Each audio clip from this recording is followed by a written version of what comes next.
As a veterinarian, it is not uncommon for a pet to be presented to me on behalf of a frail older person by a friend or family member, and having the forceful, if not somewhat chilling statement made to me, "This wee dog is all that is keeping Mum alive. If the dog dies, Mum will have nothing to live for." Unfortunately, and quite soberingly, on more than one occasion, not long after an elderly client's beloved pet has passed away, their name will appear in the death notices. It would appear their pet was all that was keeping them alive.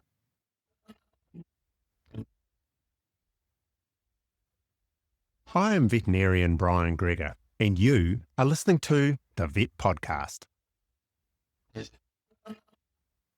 The animal-human bond is strong, but it appears to be even stronger in senior citizens. In this episode of the Vetpodcast, I have a closer look at the relationship between senior citizens and their pets. One of the stereotypical images of old age is a little old lady sitting contentedly with a cat on her lap. This is more than just imagery. The cat may well be increasing her life expectancy and quality of life. There are a number of studies that demonstrate that senior citizens that have pets, or at least access to pets, have better physical health and mental well-being than those that don't. This is why, at least in this part of the world, it is becoming commonplace for residents in retirement villages to be allowed to bring their pet with them, or in a lot of cases, for the home to have their own resident pets that can roam free around the facility. On a very basic level, a pet supplies a sense of purpose to the owner. It gives something to care for. The pet requires exercising, feeding, and grooming. Without wanting to oversimplify things, it gives a reason to get up in the morning.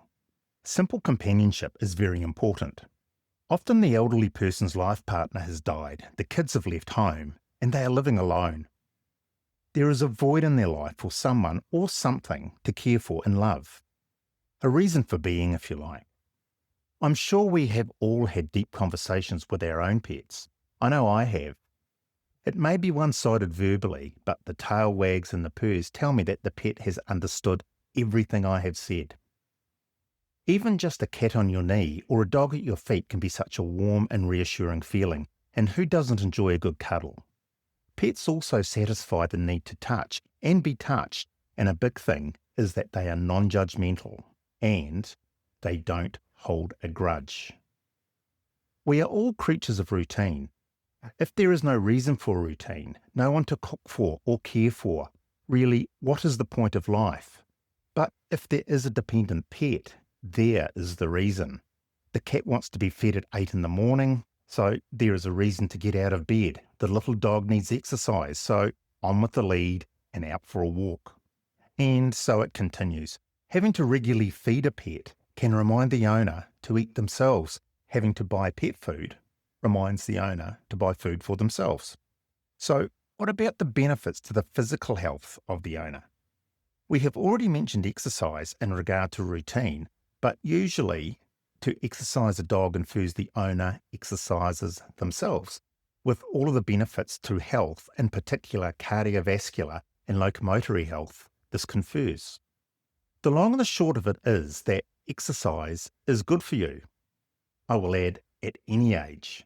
And the other side of the health coin is mental health. There is the obvious healthy body, healthy mind thing, but there are specifically a number of studies that indicate that pet ownership by older people, especially if they are institutionalised, has a dramatic effect on improving their mental health.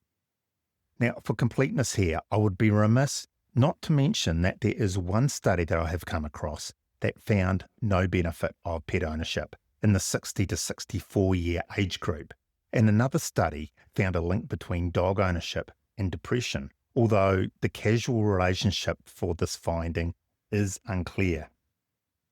For those of you who have a dog, I'm sure you have noticed that people are much more inclined to stop and have a conversation with you while out walking if you have a dog in tow, or the dog has you in tow. Both those with their own dogs, or often just someone who wants to pet the dog. We see this behaviour in the waiting room every day. For our elderly, these conversations can take them out of their usual sphere of contacts and engage them with a real cross-section of society. I have seen cases where casual conversation with another dog's owner in time becomes arranged dog walking dates and, in a few cases, have led on to really good friendships. Now, as with everything in life, things aren't clear-cut. We have seen the advantages of pet ownership. Are there downsides? As I have mentioned it, the obvious answer is yes. Unfortunately, things often come down to money. Keeping a pet isn't cheap. If the elderly person is making do on a pension, funds may be limited, and there is a cost to keeping a pet. As sad as it is, I have seen cases where elderly clients have delayed bringing their pet to see me because they couldn't afford to, although they desperately knew that they should. I also know of heart-wrenching cases where older clients didn't bring their beloved pet to see me because in their mind they knew it would be a one-way trip and they wouldn't be bringing the pet home. If the animal is your reason for living, imagine how hard it must be to say goodbye.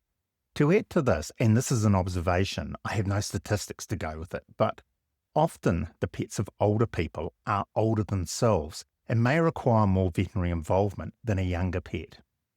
I have also seen cases where people have resisted moving to an aged care facility because either the facility wouldn't allow pets or they were not aware that they could actually take their pet with them. The older owner may have a decreased ability to get about, so may need help taking the pet to the vet. So this is something that may require a bit of a commitment from family members or from the facility itself. There's also the old Nana tripped over the dog and broke her hip scenario. Tripping over a pet or toys or bedding is certainly a thing. Ultimately, although there are undoubtedly benefits in pet ownership for seniors, each person has to weigh up the risks and benefits for themselves. In the first part of this podcast, we discussed the benefits of pet ownership for the elderly. Now I want to have a quick look at the things to think about if an elderly person does decide to get a new pet. I guess the first thing, and probably quite obvious, is practicality. 86-year-old arthritic Nana isn't really going to be able to look after a German Shepherd or a Newfoundland, especially if she is living in a flat with no lawns in an old people's home. Medical conditions need to be taken into consideration. If Omar is on blood thinners, a scratchy cat is not going to go well. Just the same as if Grandad has a really dodgy heart, he's not going to be able to walk that dog very far.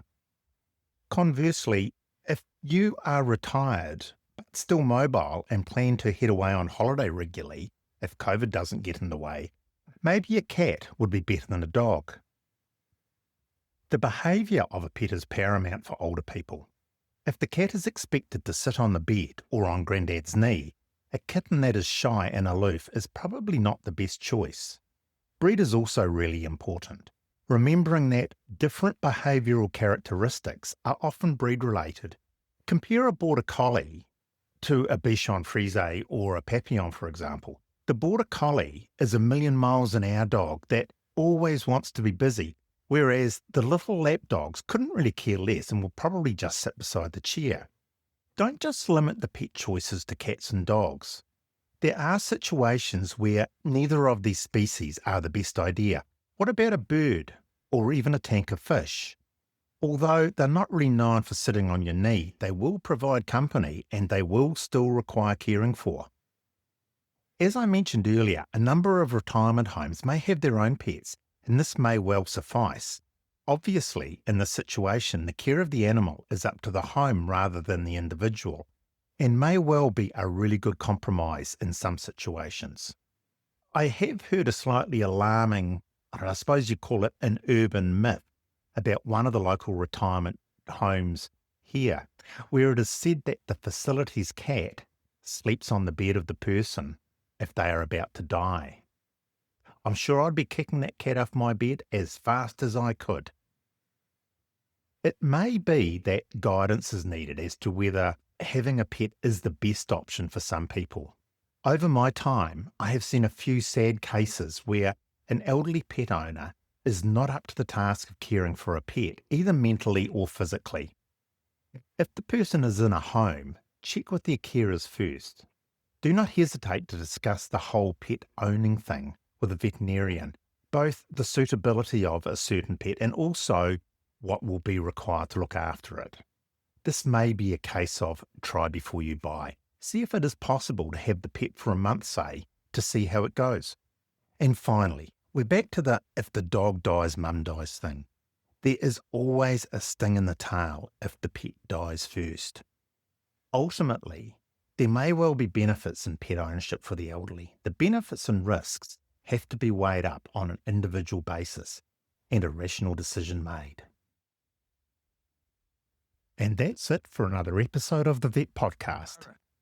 On behalf of me, Brian Gregor, and everybody else involved in the making of this podcast, thanks for listening, and we'll catch you again soon.